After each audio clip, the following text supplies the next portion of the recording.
Hello दोस्तों, welcome to GK point. भाग्य साथ नहीं दे रहा है तो समझ लेना मेहनत की कमी है। दोस्तों, आप जो सोच सकते हो वो सब भी कर सकते हो, इसलिए खुद पर विश्वास रखिए और अपने लक्ष्य की ओर बढ़ते रहिए। आइए हम बात करते हैं जीके पॉइंट पर विश्व भूगोल की। हेलो दोस्तों, स्वागत है आपका जीके पॉइंट पर। हम बात कर रहे थे विश्व भूगोल की। अगर आप इस वीडियो को देखना चाहते हैं तो आप नोटबुक साथ में रखें और नोट करते जाएं। ये हाथ के लिखे हुए नोट्स हैं। अगर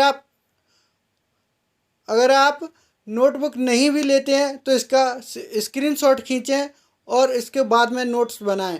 इन्हें आप नोट्सों को एग्ज़ाम टाइम पर पढ़ने से आपको डबल प्रॉफिट होगा और आपको 100% मार्क्स लाने में सहायता मिलेगी। तो हमारा महत्वपूर्ण टॉपिक था अक्षांश और देशांतर रेखाएं। हमने अक्षांश रेखाओं में विस्तार से पढ़ लिया था और उससे कई क्वेश्चन भी पुट अप किए थे। अब हम बात करते हैं देशांतर रेखाओं की। देशांतर रेखाएं भूमध्य रेखा के लंबवत ऊर्ध्वाधर खींची गई काल्पनिक रेखाएं जो उत्तरी ध्रुव को दक्षिणी ध्रुव से मिलाती हैं। जैसा आप देख रहे हो, ये एक पृथ्वी है, इसके मध्य से भूमध्य रेखा निकलती है।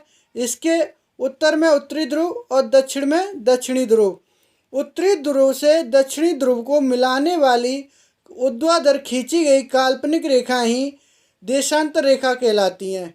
जैसा कि आपको पृथ्वी पर दिखाई दे रहा होगा, जो रेड लाइन है वो देशांतर रेखाएं हैं। आइए हम बात करते हैं देशांतर रेखाओं की विशेषताएं। देशांतर रेखाएं अर्धवृत्त होती हैं। देशांतर रेखाओं की लंबाई समान होती है तथा देशांतर रेखाओं के मध्य की दूरी को गोर कहते हैं। भूमध्य रेखा से ध्रुवों की ओर जाने पर देशांतरों के मध्य की दूरी कम होती है और ध्रुवों तक जाने पर शून्य हो जाती है। तो हमने देशांतर रेखाओं की विशेषताओं के बारे में पढ़ा था। ये अर्धवृत्त होती हैं और इनकी लंबाई समान होती है। जबकि अक्षांश रेखाओं में पढ़ा था, अक्षांश रेखाएं पूर्ण वृत्त होती हैं और देशांतरों के मध्य की दूरी को गोर कहते हैं। अक्षांश रेखाओं के मध्य की दूरी को कटिबंध या जोन कहते हैं। जैसा कि आप देख रहे हैं, ये पृथ्वी है, इसके मध्य से भूमध्य रेखा निकाली गई है और इसके उत्तर में उत्तरी ध्रुव और दक्षिण में दक्षिणी ध्रुव। तो भूमध्य रेखा से ध्रुवों की ओर जाने पर देशांतरों के मध्य की दूरी कम हो जाती है और ध्रुवों तक पहुंचते पहुंचते शून्य हो जाती है। ये पृथ्वी पर आपको जो हरी लाइन दिखाई दे रही हैं वो देशांतर रेखाएं हैं और जो आपको लाल दिखाई दे रही हैं वो अक्षांश रेखाएं हैं।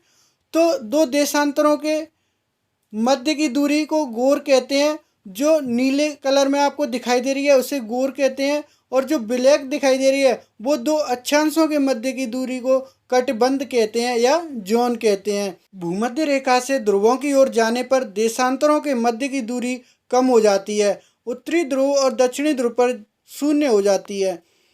तो भूमध्य रेखा पर दो देशांतरों के मध्य की दूरी 111.32 किलोमीटर है, जबकि 30 डिग्री दक्षिणी अक्षांश पर दो देशांतरों के मध्य की दूरी 96.5 किलोमीटर है।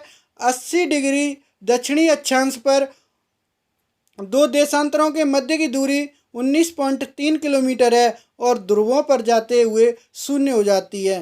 तो आइए हम देखते हैं देशांतर रेखाओं का महत्व।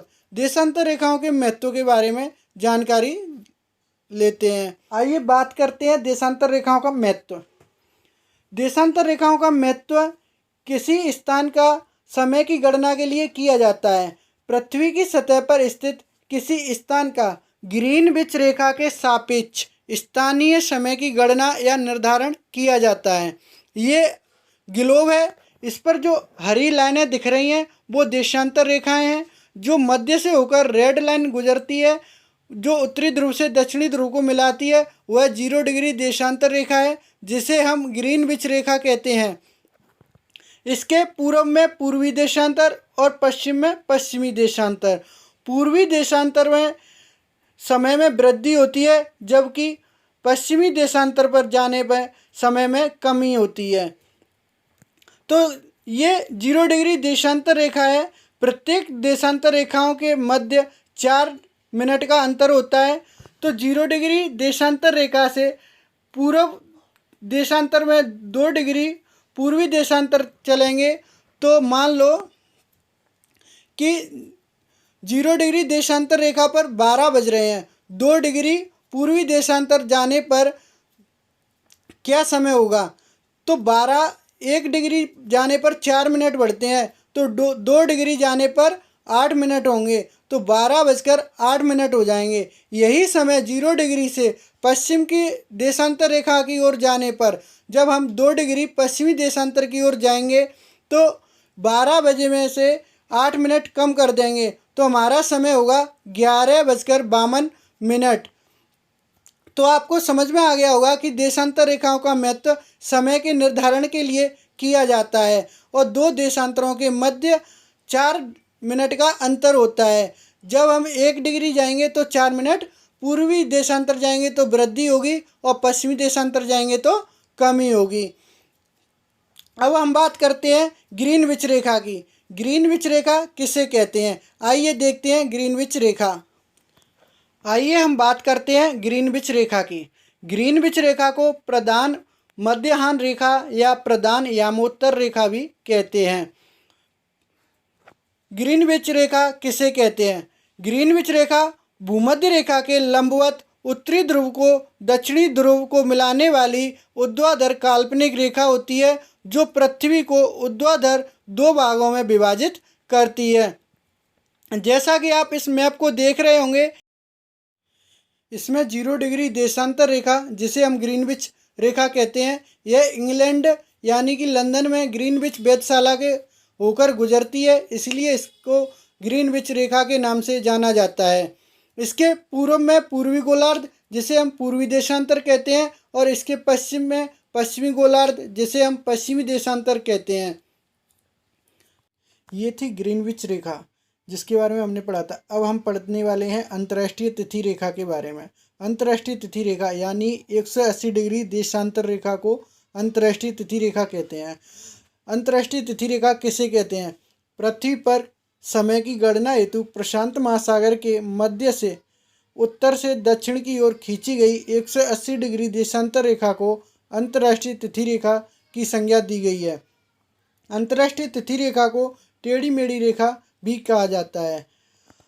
ये ग्रीनविच रेखा के पूर्व में 180 डिग्री देशांतर रेखा को अंतर्राष्ट्रीय तिथि रेखा कहते हैं और ग्रीनविच रेखा के पश्चिम में 180 डिग्री पश्चिमी देशांतर रेखा को भी अंतर्राष्ट्रीय तिथि रेखा कहते हैं। 180 डिग्री पूर्वी देशांतर रेखा या 180 डिग्री पश्चिमी देशांतर रेखा, ये दोनों रेखाएं एक ही रेखा है, इसे हम अंतर्राष्ट्रीय तिथि रेखा कहते हैं। ग्रीनविच रेखा से पश्चिम की तरफ जाने पर 180 डिग्री पश्चिमी देशांतर रेखा और ग्रीनविच रेखा से पूर्व की साइड जाने पर 180 डिग्री पूर्वी देशांतर रेखा, ये दोनों रेखाएं अंतर्राष्ट्रीय तिथि रेखा ही हैं।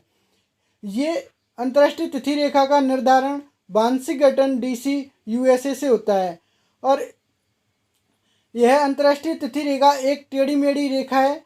यह समय के निर्धारण के लिए एक ही देश में समय के निर्धारण के लिए इसे टेढ़ी मेढ़ी किया गया है।